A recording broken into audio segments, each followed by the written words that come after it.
some states are still being slow to process jobless claims.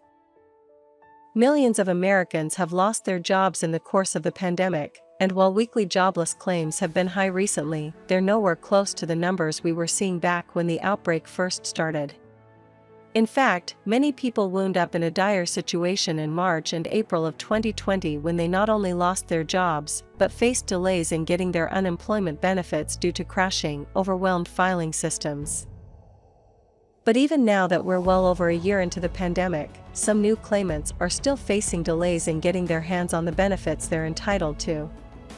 And that's causing a world of undue financial stress for the people who are losing their jobs. States need to step up their game. It's estimated that about 38% of workers who received their first unemployment payments in June had waited more than 21 days for that money to arrive, according to data from the Labor Department. The department considers 3 weeks to be a timely turnaround for the distribution of benefits. As a point of comparison, in January of 2020, before the pandemic, only about 7% of beneficiaries had to wait more than 3 weeks for their first unemployment payment. Furthermore, over 14% of applicants who got their first unemployment payment in June had to wait a minimum of 70 days for that money, whereas by comparison, only 1% had that long of a wait before the outbreak began. Of course, extensive delays in getting unemployment funds out to beneficiaries puts people at immediate risk of landing in debt. Many Americans live paycheck to paycheck without money in savings to fall back on. So for someone in that situation, even a 3-week delay could be financially devastating. A big reason for these delays boils down to state unemployment systems still being overloaded with claims.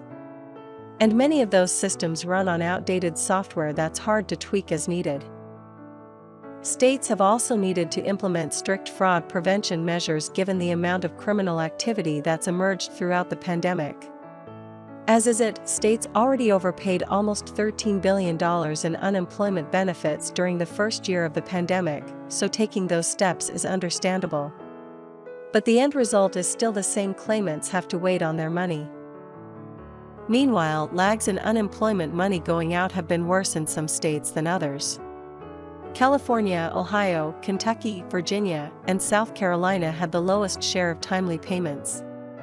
In those states, more than 60% of applicants had to wait at least 3 weeks to get their benefits. By contrast, less than 10% of claimants had to wait that long in Rhode Island and North Dakota. All told, the pandemic has made it clear that the current system of getting unemployment benefits out to those who need them has its shortcomings.